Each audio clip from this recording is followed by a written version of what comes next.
Olá pessoal, estamos hoje começando mais uma sessão do nosso Duar News, né? Um programa ao vivo, live que a gente faz no Coletivo Duar. E eu sou o Paulo Rezende, Pablo Rosa e o nosso convidado especial, Humberto Ribeiro Júnior. E a gente vai falar hoje sobre bandidos. Humberto, você quer dar aquela largada? A gente vai... Quem não esteve aqui com a gente antes, só para lembrar que é um programa que a gente faz comentando atualidades e questões pertinentes e que nos incomodam na nossa vida cotidiana. E a gente busca fazer um papo bem descontraído e acessível para ajudar na reflexão aí em vidas melhores de todos nós. Bom, e aí o tema hoje é bandido. O que você acha? O que é bandido, Humberto? O que você acha que é isso? Bandido bom é bandido morto? É um bom começo, né? É um bom começo. Por aí. Quem é bandido? Não, acho que assim, discutir essa categoria hoje é fundamental mesmo, eu acho. Especialmente por causa disso, né? Eu acho que a gente começa com essa frase, que não é uma frase que vem de agora, né? Na verdade, é uma frase que está muito ligada aí aos Esquadrões da Morte, na década de 60, Rio de Janeiro, São Paulo.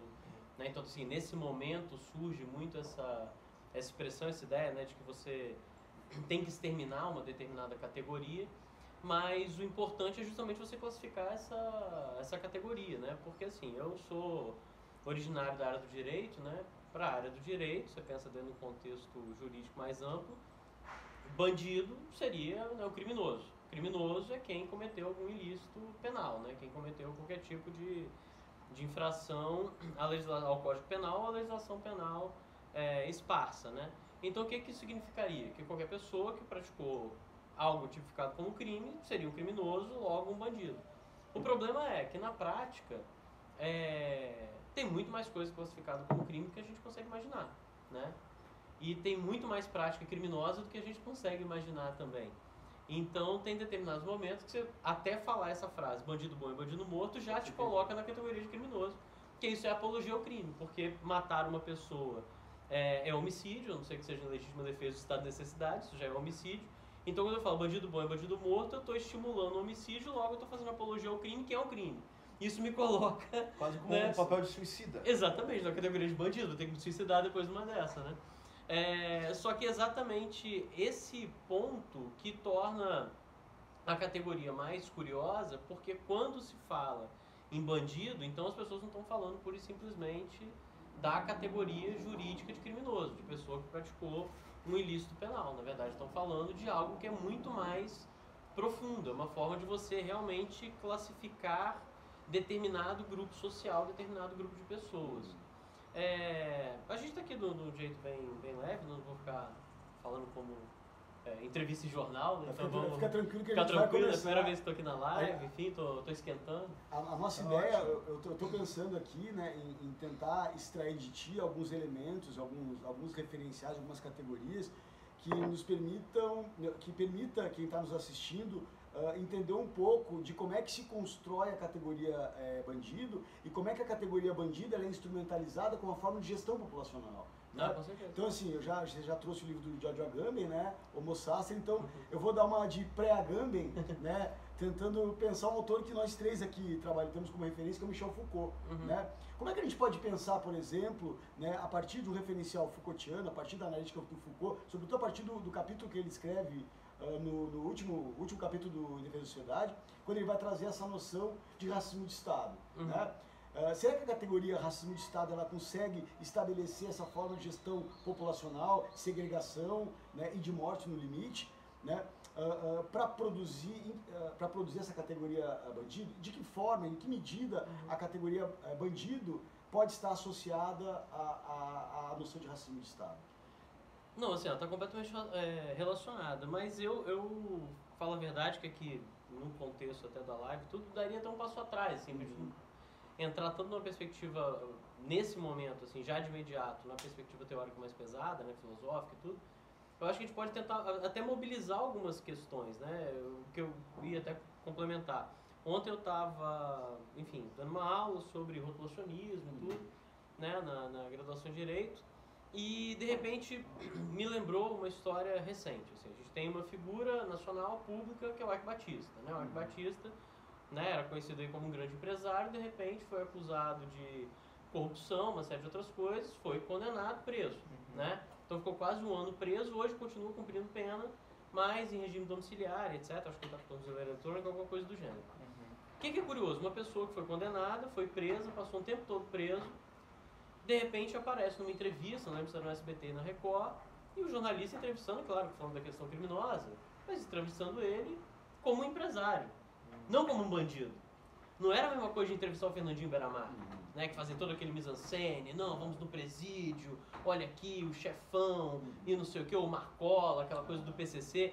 Então assim, a gente começa a perceber que há no cotidiano uma diferença clara. Assim, o Eike Batista, ele cometeu supostamente um crime, foi preso, né, cumpriu pena num determinado período de tempo, então hoje ele é ex-presidiário. E assim, se ele entrasse na casa de qualquer um aí agora, a pessoa ia receber com, né, festa, canapés e vinhos caros, né? Ninguém ia falar, olha, eu tô com um ex-presidiário em casa, né? Então assim, eu acho que o ponto pra gente realmente começar e chegar no Foucault talvez seja justamente esse, de tentar perceber que, mais uma vez, né, existem outros elementos de classificação, né, em torno dessa categoria bandido. Então, mais uma vez, não basta nem você ser suspeito, não basta nem você ser condenado, né, ter cumprido pena. Depende de qual crime. Depende de qual crime, mas mais do que isso, acho que depende de qual pessoa, social, né? sua raça, sua etnia, exatamente. Né? Ou nacionalidade. E o que encaixa muito bem no racismo de Estado, diga-se de passagem. Né? Então, é interessante. Ontem à tarde eu assisti a banca de defesa do doutorado do professor da FDV, o Wilton Blise, né? Onde ele fez um estudo sobre os neoconservadores estadunidenses e o discurso que incide sobre a underclass, né? Assim, então, ele foi um trabalho muito bacana e que me fez, inclusive, pensar, reflete um pouco disso no contexto brasileiro, e mais, ele traz como referência a criminologia crítica. Então, você puxou, deu um passo atrás, né, do Foucault. Então, voltando, seguindo a tua perspectiva de dar esse passo atrás, eu vou tentar localizar, antes do Foucault e antes do Agamben, pensar a ideologia da defesa social. Será que a ideologia da defesa social apresentada pelo Alessandro Barata, em certa medida, traz alguns indícios de como é que essa figura do bandido vai sendo produzida paulatinamente e qual a estratégia utilizada na produção desse bandido? Sim, aí eu realmente acho que pode também continuar por aí. Até porque a gente está numa época de retorno, né, dessa ideologia de defesa social também, as pessoas abertamente colocando isso. Né, eu recebi ontem, não sei se eu compartilhei com vocês, mais um evento que vai ter de um setor, né, um grupo específico do Ministério Público de São Paulo, que está se intitulando, que é bom até lembrar, né, localizar. A gente tem, por exemplo, uma associação chamada Juízes para a Democracia, né? Então, que é uma associação voltada para a garantia de direitos fundamentais, etc., composta por magistrados, magistradas. Eu não conheço uma associação parecida no Ministério Público, mas agora eles começaram a montar uma que é chamada Ministério Público Pró-Sociedade. Então, uma associação composta por promotores, que seria exatamente o Ministério Público Pró-Sociedade. E que sociedade, então, é essa? Que ideia é essa de pró-sociedade, como que se articula de defesa social, né? A defesa social vai ser um modelo que é um modelo teórico, mas mais do que isso, um modelo político, né? É uma teoria que orienta políticas, né? Especialmente política de segurança, que vai dizer que eu tenho que defender a sociedade dos perigos dessa sociedade, ou contra essa sociedade. Então, assim, temos que defender a sociedade de quem? Vai vir do bandido, do criminoso, né? Originalmente, a ideia é essa, defender a sociedade do criminoso. Então, quem comete crime, né, é uma espécie, eu não vou colocar ainda como inimigo, né, mas vai ser uma espécie de adversário social, e essa pessoa vai ter que ser, da ordem social, vai ter que ser punida em nome da sociedade. A grande questão é realmente como essa coisa foi historicamente mobilizada. Eu acho que agora a gente consegue articular todo mundo, Foucault, o Agamben e tudo mais. Porque historicamente, o que vai acontecer? Mais uma vez, não é qualquer criminoso, não é qualquer pessoa que cometeu um ilícito penal. Você começa a fazer uma cisão social. São alvos. Então, e você começa a perceber que a sociedade não é mais uma coisa só. Então existe a sociedade e existem os indivíduos perigosos, que são os riscos à sociedade. Então, na hora de eu defender a sociedade, eu estou defendendo uma parte da sociedade de outra, que não vai ser mais considerada sociedade. Né? Então, você tem agora... E que é necessário eliminar para que a sociedade seja protegida, tenha vida mais cultivada, valorizada. Exato. Só para explicar para o pessoal que está nos assistindo, quando a gente falava de racismo de Estado, isso exatamente quer dizer que todo Estado ele tem uma determinada população tida como alvo, né, para ser valorizada, ser cultivada no que o Foucault chama de biopolítica, que é a política de fazer viver. Mas esse fazer viver também implica o deixar morrer, que é o alvo negativo, o alvo da população que deve ser eliminada porque ela apresenta um risco, no caso, né, que encaixa bem no que a gente está discutindo como bandidos, né? Então, há sempre um setor da população que é localizada como perigosos, como uma população deteriorada, uma população que não merece viver, e muito pelo contrário, a vida é um risco é considerado como um risco para o restante da sociedade, né? Então é isso que o Foucault está chamando de racismo de Estado, e que pode ser colocado, é um termo assim, ele é vazio de conteúdo, no sentido que pode ser qualquer raça, qualquer nacionalidade, dependendo do local onde é determinado e do tempo histórico, né? E também tem uma dimensão que é interessante do racismo de Estado, que é a dimensão de quanto mais eliminada é a raça que representaria o mal, mais se fortalece a raça do bem. Né? Raça não em termos raciais, mas em termos de grupos sociais que configurariam, né, uma condição que a gente poderia situar como cidadão de bem e de bandido. Né? Então, o bandido, obviamente, é aquele que age de maneira diferente da minha maneira de agir, que é a maneira de agir do cidadão de bem. Então, quanto mais se extermina, não apenas materialmente, mas também simbolicamente, o discurso desse opositor, mais se fortalece essa raça. Não, é isso aí. E isso está muito ligado àquele princípio da ideologia da defesa social, que é o princípio do bem e do mal, né? Então existem os componentes bons da sociedade e os componentes maus, né? Então os componentes bons têm que ser protegidos dos componentes maus, né?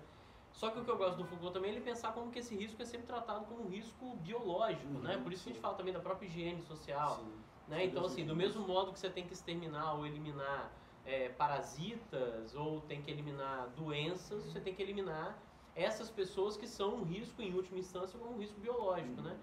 Tem uma tese de doutorado em São Paulo, estou tentando lembrar agora o autor, ela foi feita em São Paulo, mas sobre população adulta de rua. E eu gosto bastante dessa tese, porque ele tem uma última parte que fala sobre exatamente o extermínio, e o extermínio da população adulta de rua, das moradores de rua, porque essa que é a questão. O morador de rua, por exemplo, ele está morando na rua, ele está ali, enfim, por diversas razões, diferentes razões, mas muitas vezes essa pessoa, pelo simples fato de estar morando na rua, já é interpretado como bandido. E sendo bandido, ele tem que ser exterminado. Né? Eu já vi uma série de demandas sociais, de pessoas reclamando, olha, tinha um policial do lado do morador de rua e ele não fez nada. Mas é claro, ele não tem que fazer nada.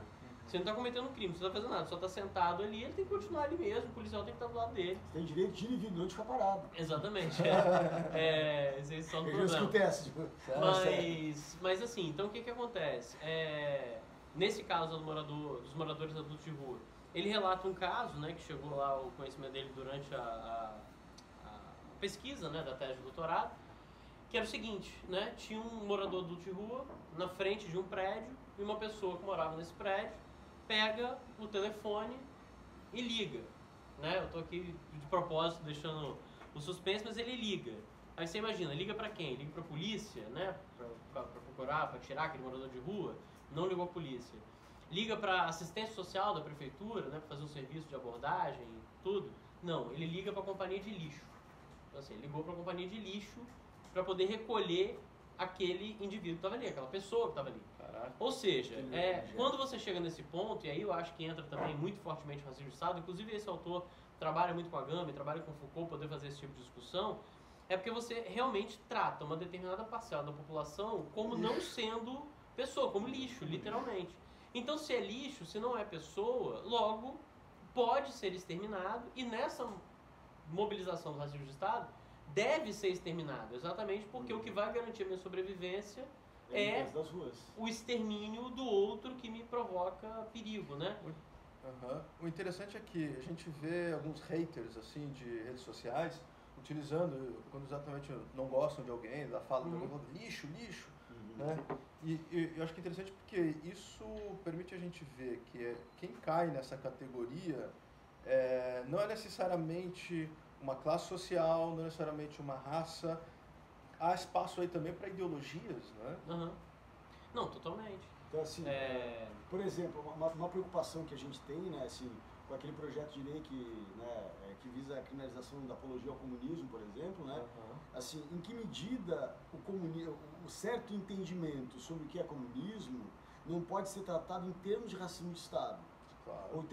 Ou seja, atualmente sirva de no Brasil, legitimidade, né? Exatamente, sirva de legitimidade para se exercer um processo de eugenia que não está relacionado à raça, conforme Foucault traz, mas está relacionado a uma certa condição, a um certo grupo social que é tratado... Aí vale a pena também recuperar a noção de estigma do Goffman, né? Porque o estigma, acho que é exatamente esse processo de etiquetar, associar um determinado grupo da população de uma maneira pejorativa, degradada, não é? E que isso só vai conferindo cada vez mais... Uma identidade deteriorada, cada vez mais deteriorada a partir do próprio estigma, né?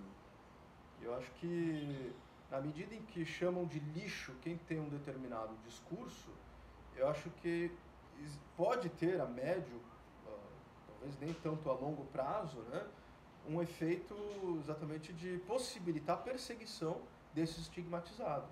Porque é isso que a história mostra, geralmente com quem é estigmatizado, né? Não, mas nesse ponto você acaba mobilizando também, às vezes, até a mesma categoria, né? O próprio bandido, porque se você criminaliza o comunismo, né, por exemplo, o exemplo que você acabou de dar, e mesmo antes de criminalizar, a gente começa a ver essa coisa, você se está criticando essa discussão, você critica, por exemplo, a frase, né, e essa política do bandido bom e bandido morto, você é bandidólatra, né? Você é amante de bandido. E se você é amigo de bandido, você é bandido também, né? Então, quando você criminaliza, a ideia é essa, porque você está provocando um grande mal para a sociedade. E é claro, essa questão do comunismo, por exemplo, já foi mobilizada durante a ditadura militar, né? Então, você tinha pessoas, universitários, pessoas, alunos, militantes e tudo mais, que foram, então, classificados como comunistas, eles são um perigo para a sociedade, e para essas pessoas, então, os direitos fundamentais não valem. Né? Para essas pessoas, a ordem jurídica não vale, você suspende a ordem jurídica. É nesse ponto aí que eu também gosto do Agamben, né? E eu puxo um pouco pro Agamben, porque ele acaba constituindo, né, não é que ele constitui o conceito, né, do estado de exceção, mas ele vai tentar trabalhar a lógica da exceção dentro da democracia. Ou seja, a gente vive no Estado Democrático de Direito, dentro da regra, né? Supostamente. Então temos uma Constituição. O que acontece é que essa Constituição ela simplesmente é suspensa para algumas pessoas. Então, assim, para algumas pessoas ela não vale, para algumas pessoas você não tem Constituição, né? E exatamente essa questão que é mobilizada quando você vai falar tanto do bandido, quando você vai criticar o que eles chamam de defensor de bandido, que normalmente o defensor de bandido quem é? É o defensor de direitos humanos. O defensor de direitos humanos ele vai atuar onde? Onde tem violação de direitos humanos. Não tem como, ele não vai atuar onde tem todos os direitos humanos garantidos, né? Não vai chegar ninguém aqui agora, a gente tá com água, tá com tudo, tá tudo bem. Chegar um defensor de direitos humanos aqui, tá tudo certo por aí? Tá tudo certo, tá tranquilo. Sofreu alguma violação? Tá de boa? Então tá de boa, vou embora, né? Não, você vai onde tem violação, né? Então, e onde tem mais violação de direitos humanos? Onde o Estado está agindo com mais força. Então vai ser justamente no sistema prisional, vai ser justamente na atuação bélica do Estado, né, por meio da polícia, do exército, etc. Então aí que está a maior parte das violações. Então o que acontece? A crença geral é que pro bandido esses direitos fundamentais não podem valer. Isso seria muito ruim, você tem que suspender os direitos fundamentais. Então é como se você estivesse vivendo numa ordem que os direitos fundamentais e a Constituição ela vale meio que ao bel prazer de algumas pessoas. Só que a grande questão que eu acho e que é interessante, eu acho que a gente levar isso pro debate, isso eu acho que o Agamben traz muito bem, assim, numa passagem muito rápida, é o seguinte, ele fala, olha, eu estou aqui agora colocando a minha interpretação, né, depois eu falo a passagem do Agamben, ele fala, olha, a gente tem que tomar o primeiro cuidado, porque as pessoas acham que essa exceção vai funcionar de maneira perfeita, ou seja, eu sei exatamente quem é o bandido, eu não sou bandido, então você vê muito isso, às vezes até nas classes que são mais perseguidas. Né? O cara fala assim, eu moro na favela, mas eu sou trabalhador, eu tenho carteira assinada, ele é bandido. Então a polícia pode fazer o que quiser com o bandido, não comigo, que eu sou trabalhador, nunca vai acontecer nada comigo, né, porque eu não estou cometendo crime, né? Só que na prática não é isso que acontece. A gente acha que essa divisão está muito clara, né? Então eu sou trabalhador, ele é bandido, então ele tem que se preocupar e eu não tenho que me preocupar. Isso parece muito claro, mas qual é o grande problema? Aí sim que entra o Agamben. Ele fala, olha, no momento em que você aciona o estado de exceção, todos são virtualmente, não vou usar a expressão dele, mas todos são virtualmente bandidos. E por que todos são virtualmente bandidos? Porque vai depender da situação concreta para você saber, de acordo com quem está exercendo a soberania naquele momento, quem são os estigmatizados. Quem vai ser estigmatizado ou não. Então o que acontece e que não é uma notícia que é aleatória, isso é uma notícia que você vê todo dia. Sempre tem a notícia do caso isolado. Hoje aconteceu um caso isolado. Né? Um caso isolado de ação equivocada, um caso isolado de violência policial, um caso isolado... Todo dia tem um caso isolado, né? Mas quais esses casos isolados que vez ou outra aparecem?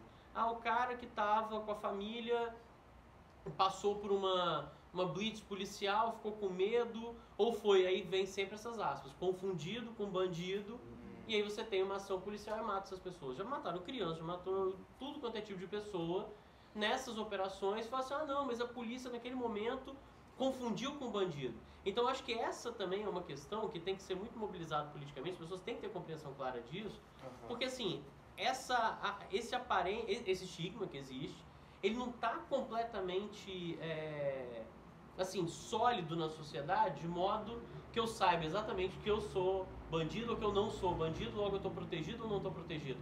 Todo mundo é virtualmente bandido, vai depender da situação concreta.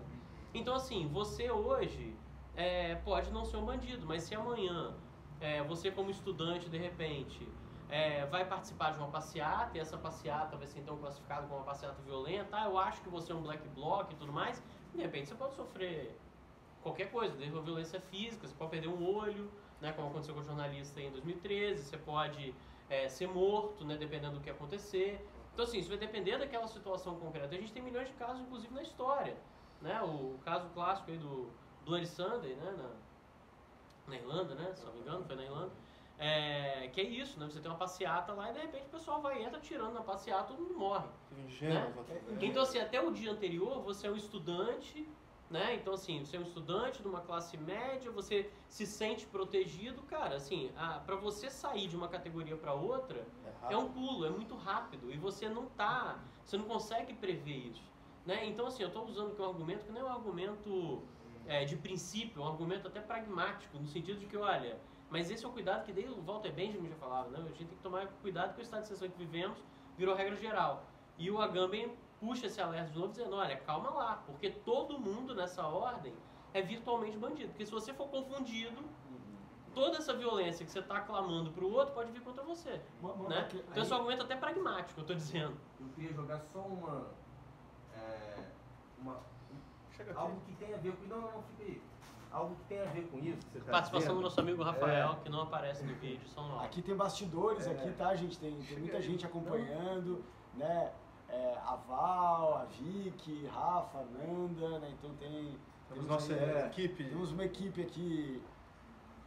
Então, já que você falou dessa questão que é bem prática mesmo, pragmática, eu queria lançar uma outra questão que tem a ver com isso, que foi uma entrevista que eu assisti do General Mourão, que foi dada para o Roberto Dávila, até bem leve entrevista, como são leves as entrevistas do Roberto Dávila, e ele jogou a seguinte questão, estava falando de segurança pública, intervenção militar e tudo mais. Então, ele está classificando atualmente a violência que tem acontecido como vinda de agentes estatais e agentes não estatais. Então, qual que você acha que pode ser a consequência disso? Vocês acham que pode ser a consequência disso? Porque quem não é estatal logo é visto como inimigo que, imagino eu, entra nessa categoria de bandido e pode ser eliminado. Porque se você não está a favor do Estado, você não está a favor da sociedade. Como se o Estado, de fato, representasse toda a sociedade ou a civilização, ou os homens de bem, né? Cidadãos de bem. Então ele falou isso de forma até muito, como eu posso dizer, natural, talvez, que ele entende e classifica assim, não só ele, e eles são muito pragmáticos também, né? Eles olham para a realidade de maneira muito prática. Então, o que é que existe? Na percepção dele, agentes estatais e agentes não estatais. Como isso implica nesse estado de exceção que já é real e que já funciona dentro do Estado Democrático de Direito?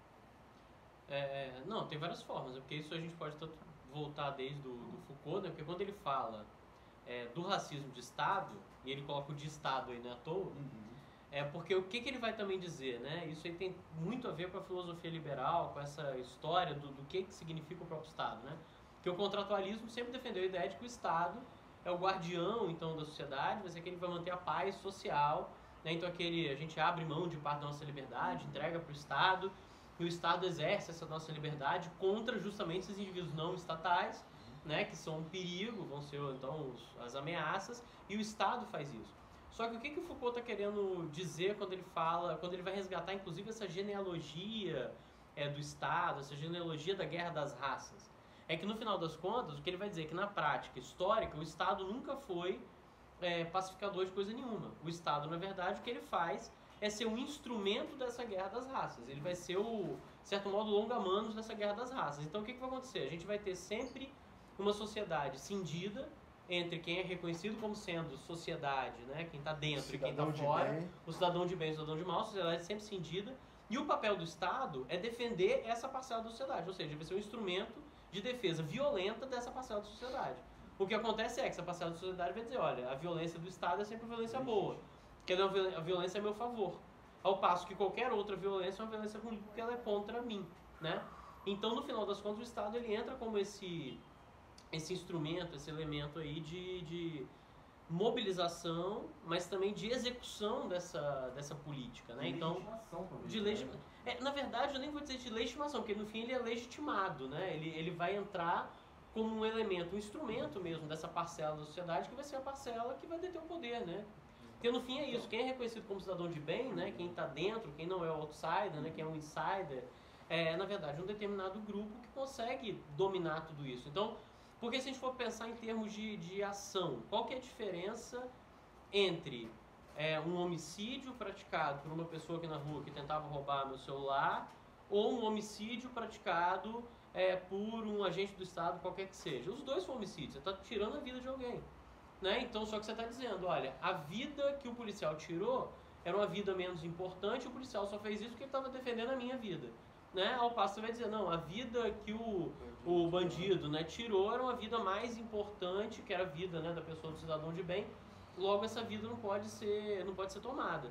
Só que, mais uma vez, essa linha, ela nunca é precisa desse modo, entendeu? A sociedade não é dividida só por esses dois grupos.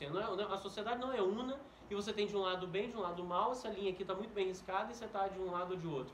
Até porque a gente vai ver que a própria atividade do Estado, atividade policial também, muitas das vezes e tudo mais, ela vai ultrapassar essa linha. Agora, inclusive durante a intervenção militar no Rio de Janeiro, na intervenção federal, né, feita lá pelo meio do Exército no Rio de Janeiro, a gente percebe isso. Eles começaram a fazer uma série de operações e pegaram uma delegacia inteira lá, não lembro, uma corporação inteira, que estava envolvido com tudo quanto é tipo de atividade criminosa. Né, de propina, de tráfico de droga, tráfico de arma, de uma série de coisas. Ou seja, aquele agente do Estado, supostamente legítimo na sua ação, estava praticando uma série de delitos, né, estava ali agindo, né, junto com justamente essas pessoas que eles dizem que a polícia tem que exterminar. Só que, mais uma vez, né, a sociedade entende que existe uma única regra, que está tudo muito claro, que o bandido está lá, o Estado está aqui. Mas, na verdade, o Estado ele só é um instrumento e é o mobilizador dessa política, né? Dessa política, no fim das contas, que vai ser, no limite, uma política de extermínio, né? Eu acho que esse que é o ponto pesado quando você vai ler o Foucault, vai ler o Agamben, né? Essa fase do Foucault, inclusive, é uma fase que parece extremamente pessimista, as pessoas tomam dessa maneira, porque parece assim, que o mundo não tem saída mesmo, né? Porque a lógica vai ser essa, né? No final, você está exterminando uma série de pessoas.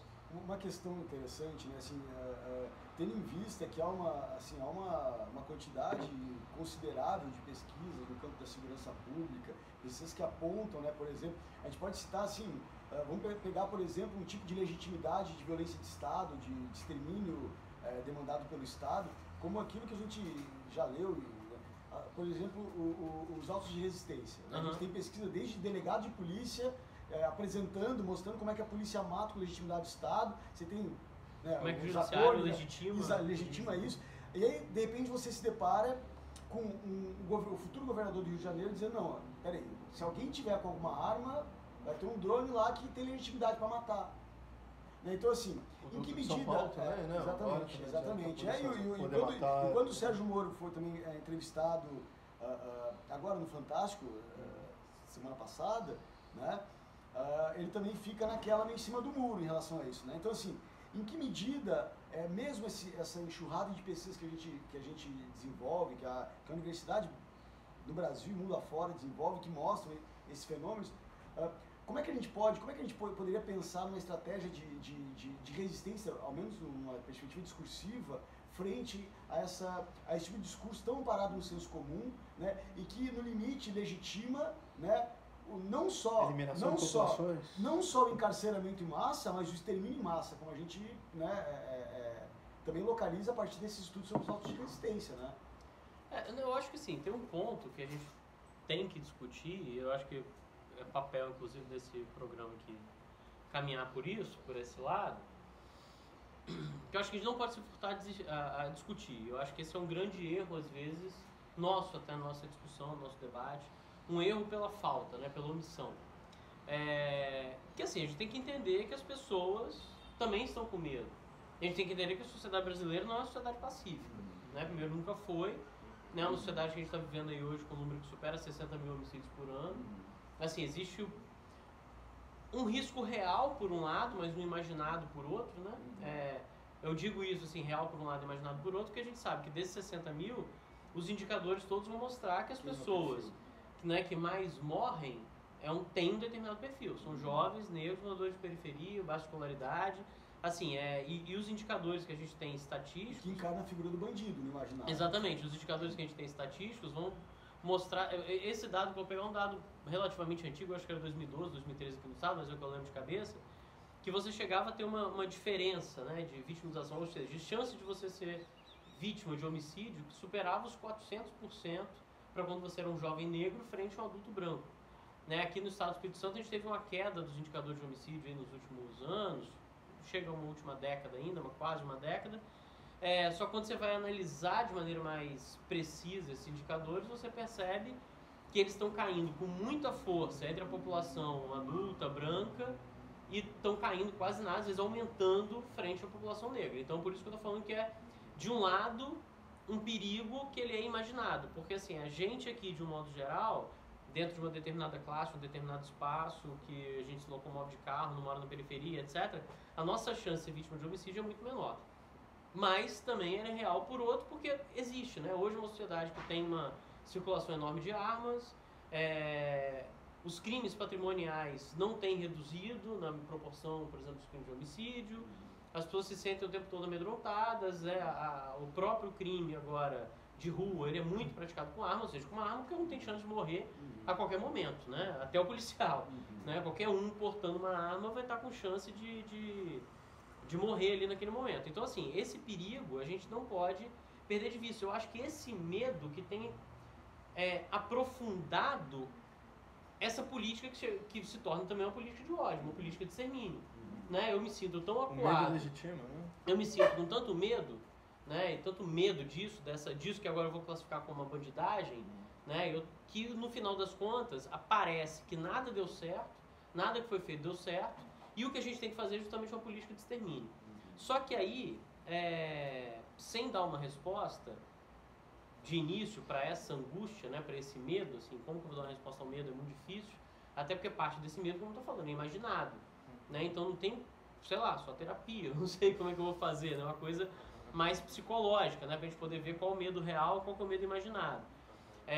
Mas assim, então saindo desse viés, indo pro outro, vamos pensar no que foi feito no Brasil nas últimas 5, 6, 7 décadas.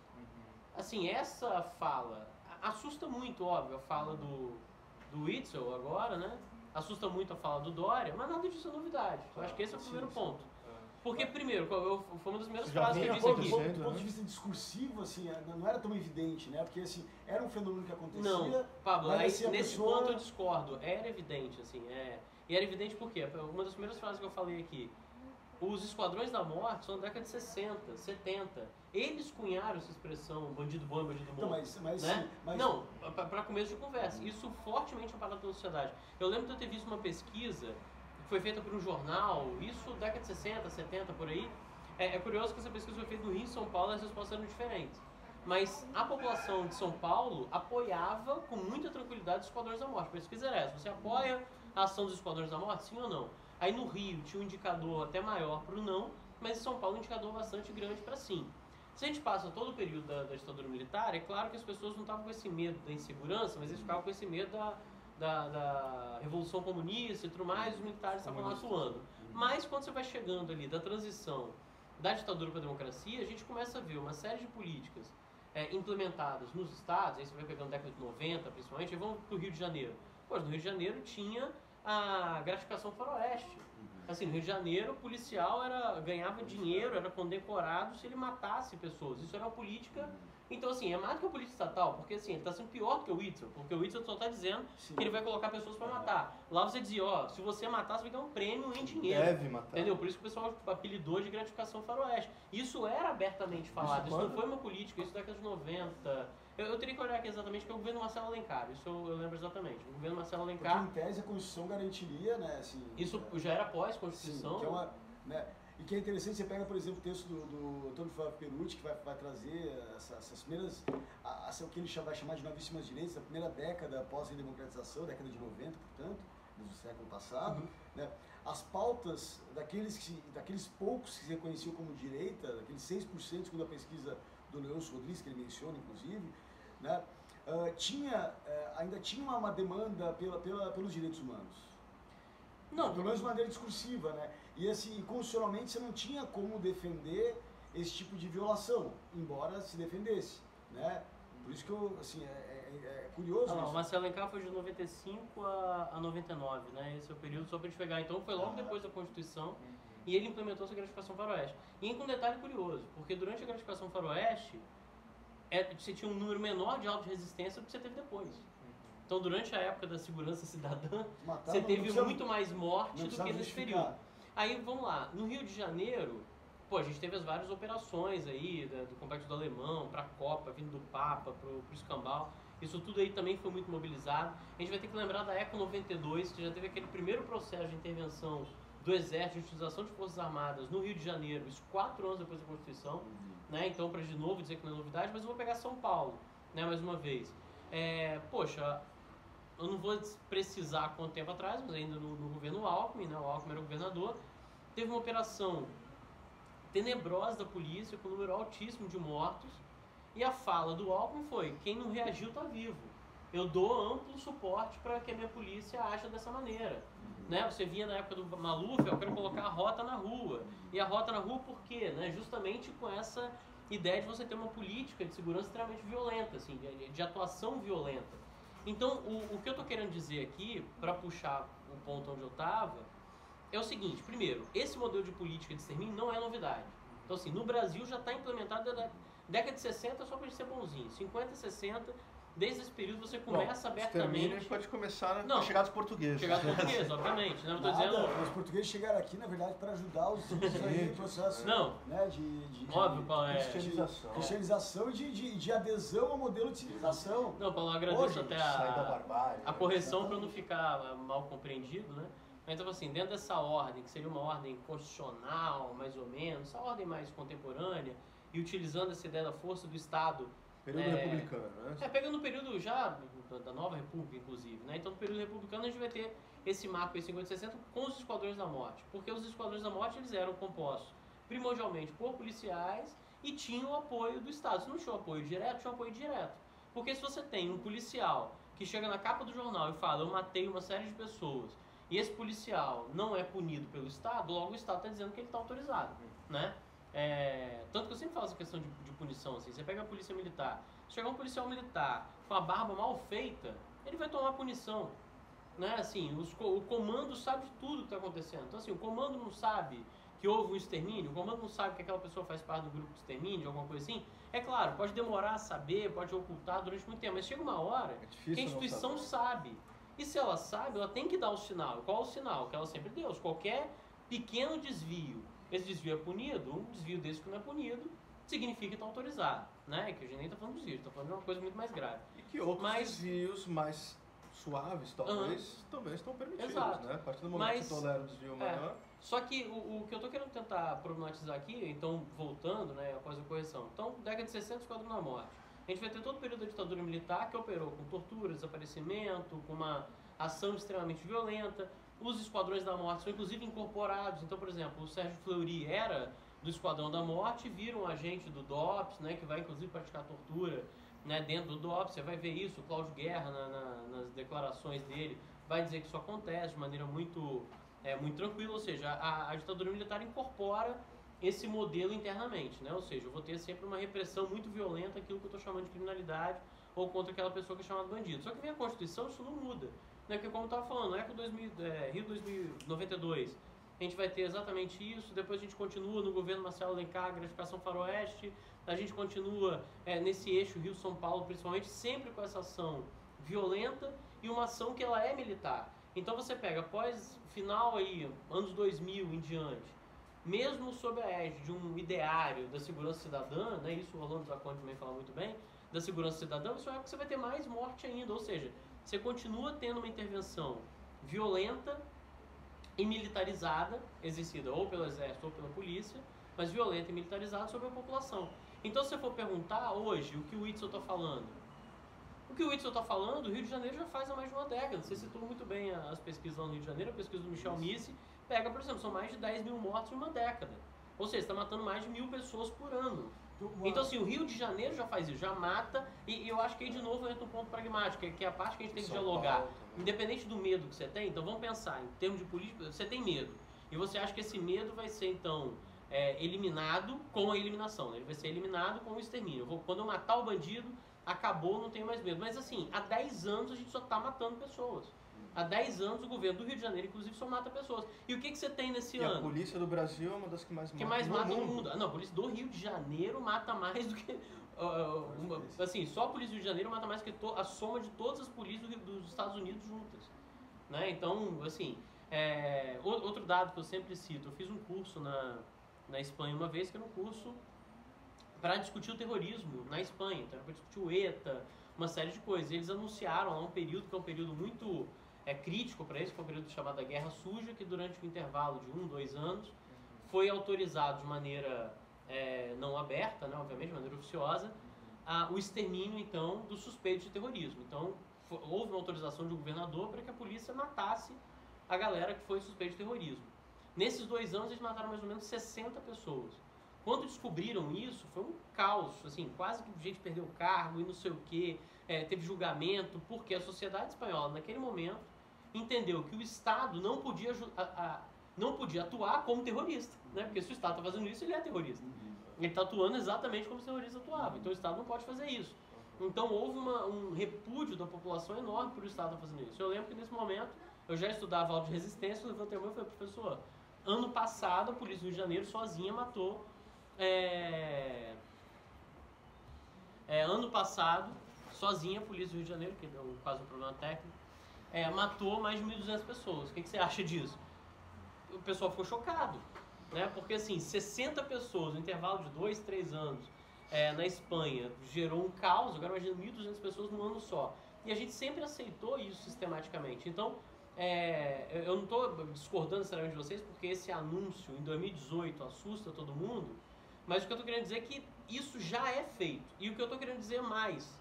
Se isso já é feito, e não é uma novidade, depois de, sei lá, 2 décadas, vou colocar desde Marcelo Alencar, desde 95 usando essa política extremamente militarizada, violenta e de extermínio no Rio de Janeiro. Qual o resultado que a gente teve para a segurança pública? Intervenção militar, porque estava o caos. Ou seja, não funciona. Eu acho que esse também é o ponto crucial. Acho que se a gente também quer dialogar, a gente pode dialogar no termo do funcionamento. Fala assim, isso não funciona. A gente já fez isso, inclusive. Uma o que é pior. Assim, o pior, a gente está fazendo isso. Custa de muitas sem vidas, parar, custa de muitas vidas. São mais de 10 mil. Uma das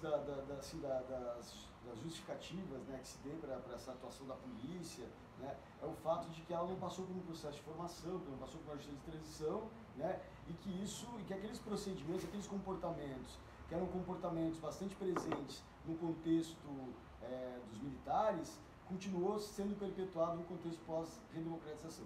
O que você acha dessa? Obviamente não é a única, não dá para a gente trazer uma única causalidade, mas assim, o que você pensa sobre essa dimensão da justiça de transição, né, e o impacto, né, disso, por exemplo, nos autos de resistência, por exemplo? Essa parte hoje em dia, não, eu sempre sou tendente a concordar, né? Então, para já deixar claro. Então há essa questão mesmo. A gente percebe, por exemplo, o decreto que rege o funcionamento da Polícia Militar hoje é de 67, né? Então já começa por aí. A gente tem o funcionamento da Polícia Militar hoje, ele é estruturado sobre um decreto feito no meio da ditadura ali, próximo do AI-5 e tudo mais. Então a gente tem que falar que a gente redemocratizou uma série de instituições, mas não redemocratizamos a instituição militar, né? A instituição policial, por exemplo.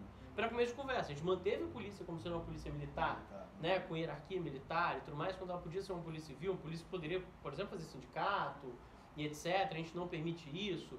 Então, assim, a gente tem inclusive a própria estrutura muito montada durante a ditadura. Além da estrutura, a gente vai ter que lembrar do próprio treinamento, né? Se você tem pessoas que foram treinadas em um determinado momento, você não tem ruptura nenhuma. Eu acho que caiu ali alguma coisa. Lá, seu vídeo terminou. É porque é 1 hora, né? Mas a gente tem ainda no Instagram aqui. Instagram. Então vamos... Pode continuar. Então, assim, se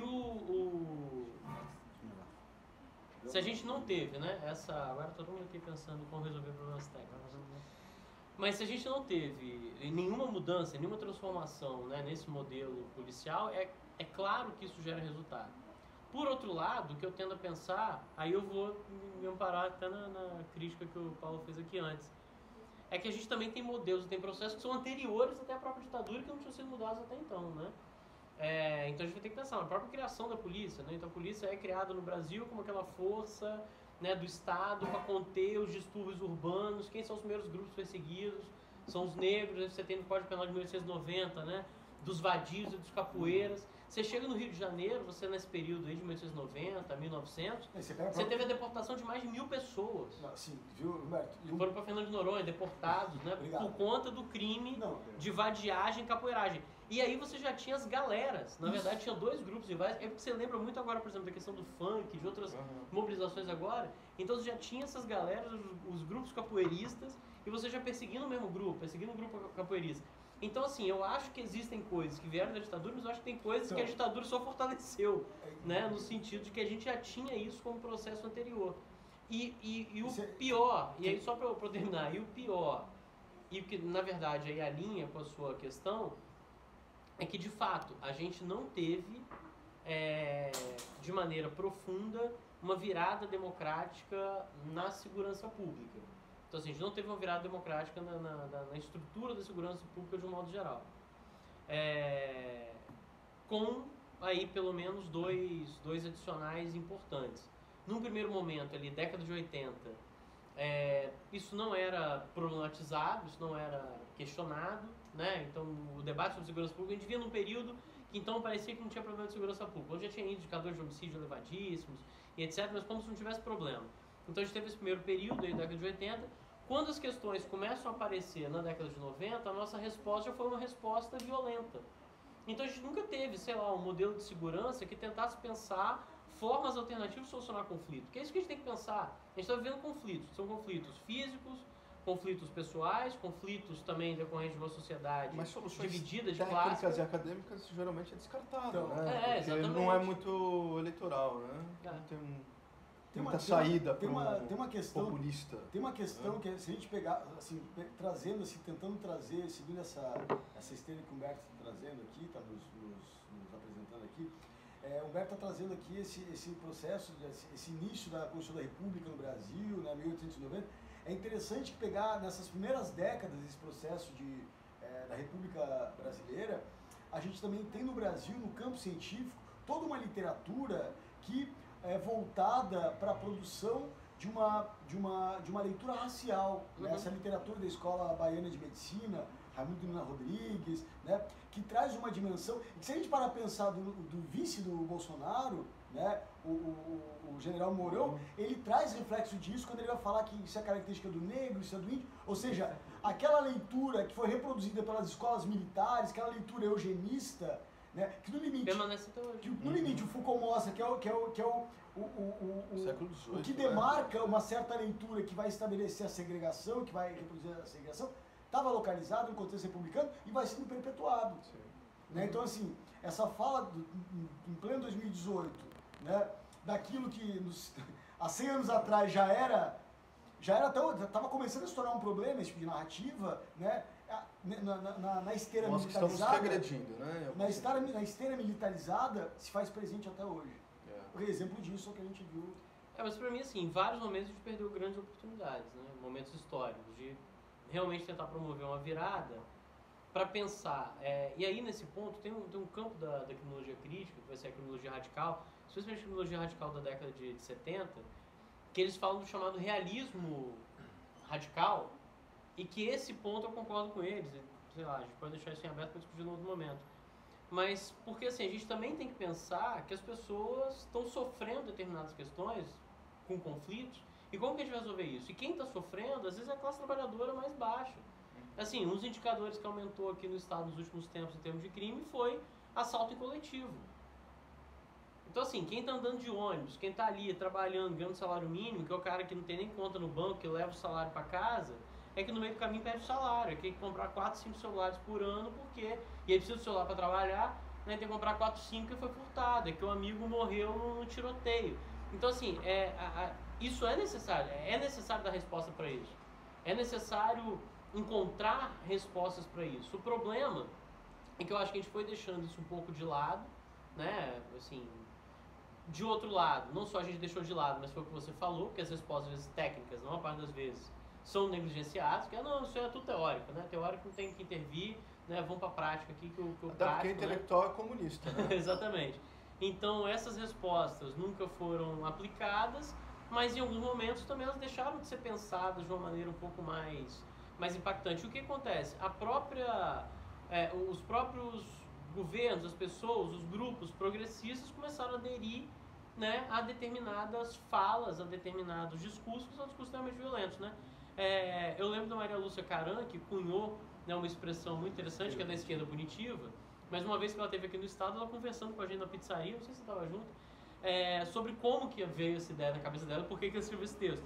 Ela falou que ela estava, não lembro exatamente qual período, mas já tem bastante tempo que ela escreveu esse texto, e ela estava com alguns grupos da esquerda ali no Rio de Janeiro, e eles foram numa reunião na Assembleia Legislativa, ou na Câmara de Vereadores, não lembro exatamente o que era, e passaram ali para a região do centro, que o pessoal estava chamando naquele momento de... Não sei se era... Não, como é que era? Não era faixa de Gaza. Faixa de Gaza é uma expressão que também usaram, mas eu tô... Vietnã. Lembrei. Era um lugar que eles estavam chamando de Vietnã. E dizendo, toma cuidado que ele tem muito bandido, é o Vietnã, e você pode sofrer violência para morrer, e a gente tem que fazer assim. O pessoal começando a dar soluções pesadas e fortes, e ela brincou com aquilo. Ela falou assim, ela brincou, falou assim, um tempo atrás a esquerda estava do lado dos Vietcongs, né? A esquerda estava lutando, criticando a guerra do Vietnã, agora está implementando isso. E ela começou a perceber como que esse discurso punitivista ecoava naqueles setores que eram aparentemente progressistas, né? Então, assim, os setores progressistas durante muito tempo ecoaram o discurso punitivista. Esse discurso punitivista ele sempre foi incorporado. Então, olha, eu faço política social, mas eu faço política social de um lado, mas eu quero uma polícia violenta de outro. Eu faço política social, mas eu aprovo a lei do antiterrorismo, né, que vai ter efeitos perversos, né, bastante grandes aí na nossa sociedade, agora com chance de piorar. Então, assim, eu acho, nesse aspecto, que a gente perdeu muitas oportunidades de colocar esse debate de maneira mais séria, mais enfática. Mas é o que a gente perdeu no passado, que a gente precisa perder hoje, a gente pode continuar, e por isso que é bom o programa aqui. Então, uma última pergunta, talvez, né, assim, para a gente finalizar, né, de repente, como é que a gente pode escapar de uma forma de classificar o outro como bandido? Como superar isso? Como superar, né, como desconstruir ou como pensar numa alternativa, né, no tratamento dado àquele outro, né, Será que a reflexão ajuda? Será que as pessoas estão abertas a pensar, a ouvir, né? Suscetíveis a se sensibilizar? De novo, né? Eu acho que a gente está num campo de tá trabalhando com emoção o tempo todo, né? Isso que é o pior. A pessoa já está emotivamente levada para determinadas questões. E a minha pergunta é: o argumento simplesmente racional, né? Ele é suficiente? Porque as pessoas que se utilizam, imobilizam e têm medo da bandidagem, que querem que o bandido morra, para elas tem muita clareza de quem é bandido e quem não é, né? Tá muito claro na cabeça delas. E mesmo tendo a contradição, e se apresenta a contradição, tá, e o Ike Batista? Não, Ike Batista não. Ah, mas e seu amigo ali, vizinho que sonegou imposto? Ele é bandido? Não, ele não é não. Né? Aí o fulano lá que furtou na escola, ele é bandido? Não, se for meu filho, se for amigo do meu filho, não. Né? Mas o outro da escola pública, o jovem, o negro, o periférico, todo esse vai ser bandido. Então, pra mim tem duas questões difíceis de superar. Primeiro, esse lado emocional, tá ligado ao medo, então as pessoas têm medo do bandido. E segundo, essa aparente clareza na cabeça de que, olha, eu sei quem é bandido e quem não é. Então, quando eu falo bandido bom e bandido morto, eu estou dizendo que é esse grupo social, né? Aí eu acho que a grande dificuldade é a gente trabalhar, primeiro, com essa dimensão emotiva e, segundo, com a forma de tentar aproximar uma pessoa da outra. Eu acho que é aí que está o grande ponto. Sei lá, hoje eu estou pensando muito nisso. As pessoas se distanciaram umas das outras. Eu acho que essa é uma característica ruim, negativa da sociedade que a gente está vivendo a empatia, hoje. Né? Isso, a ideia de empatia, a ideia de alteridade. Mesmo sendo uma sociedade cristã. Ah, exatamente, né? Mas essa parte do cristianismo foi abolida, né? A parte da solidariedade, da fraternidade, né? Mas é instituição, tô dizendo. Talvez o problema do cristianismo seja hermenêutica. Totalmente. O problema do cristianismo é assim, ó, peraí. Exatamente Assim, esse copo aqui é preto pra mim. Não, mas pra ti é branco, pra ti é rosa, pra ti é... Porque Jesus, assim, peraí, as palavras de Jesus não são a chave hermenêutica do cristianismo, é a tradição da igreja. Essa é uma outra coisa. Não, então, mas só que sei lá, pra mim uma das grandes chaves é essa, de você tentar ver o outro como indivíduo, como uma pessoa, tentar se solidarizar. E nesse aspecto eu acho que, pra terminar, nos últimos, talvez 20 anos, a gente perdeu ainda mais disso, assim. Eu acho que a sociedade está cada vez mais individualista, cada um preocupado com o seu, né? E a gente perdeu muito essa noção de solidariedade, sabe? O outro é sempre um estranho. Eu acho que isso é um ponto importante que você está trazendo e que corrobora com uma reflexão do Nietzsche sobre a diferença do bem e do mal. Né? Ele diz o seguinte: o que é o bem e o que é o mal? Geralmente as pessoas localizam o bem, o que é igual a si, e o mal, que é diferente. Né? O outro é o mal e a imagem de mim mesmo é o bem. Né? Que é uma concepção completamente narcisista. Né? É aquela coisa, o Caetano dizia que o Narciso acha feio o que não é espelho. Né? Mas de repente, nessa estratégia que você está trazendo, então, tentar mostrar para as pessoas que somos todos pessoas e que temos muito em comum, e que mais do que isso, o fato de determinado indivíduo cometer um crime não te livra de você no futuro vir a cometer um crime, seja lá qual a gravidade desse crime ou não, também te coloca como um bandido. Talvez possa provocar um pouco assim desse narcisismo, dizer, olha, né, aquele lá não é tão diferente de você como você imagina. Né? Sei lá, a gente tem que pensar em milhões de estratégias, mas para mim a estratégia principal estratégia principal é aproximar, porque na verdade o bandido é isso. Como o bandido não é só o cara que sistematicamente comete determinados tipos de delitos, né? Você olha pra pessoa, aí você vê a expressão, o cara tem cara de bandido, né? O que é uma pessoa com cara de bandido? Então assim, você tem uma série de estereótipos sociais, você tem uma série de rótulos sociais que são colocados, e sem você ter realmente uma aproximação. E de repente você se aproxima, você conversa, você tem um outro tipo de encontro com aquela pessoa, né? Então acho que, eu não sei se é só o medo, né? Mas sei lá, tô lembrando daquelas frases meio né, de Facebook, né? Porque o medo constrói muros mesmo, né? O medo tem uma dimensão que é interessante separando as pessoas, da atribuição da condição de bandido, de criminoso, que é o sujeito que cometeu um ato tipificado como crime, acaba incidindo sobre ele uma carreira criminal. Né? Quando você chama de bandido, você está dizendo, olha, esse sujeito ele tem uma carreira. Quando ele é criminoso, você presume que aquele ato não seja a exceção da vida dele, mas a regra.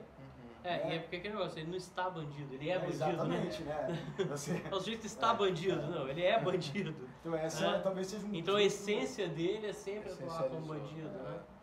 Bom, deu o nosso tempo aqui, você quer fazer um fechamento, alguma consideração final? Não, acho que a gente colocou várias questões, por um lado, por outro eu tô com vontade de discutir outras, né? Igual, nem falei do Agamben, Você quase. voltará em uma Não próxima falei- live, Em então. próximas vezes. Não falei Já do- fica convocação, mais do que convite. Não falei para do uma Michel próxima. Miss, que eu acho Já que é estava outro deu ponto sugestão que legal a gente também. já pensado, até o Rafa perguntou da sugestão criminal e tal. Mas então, eu acho que assim, a gente pode, o Humberto assim, já demorou para ele estar participando do coletivo. Eu também né? acho.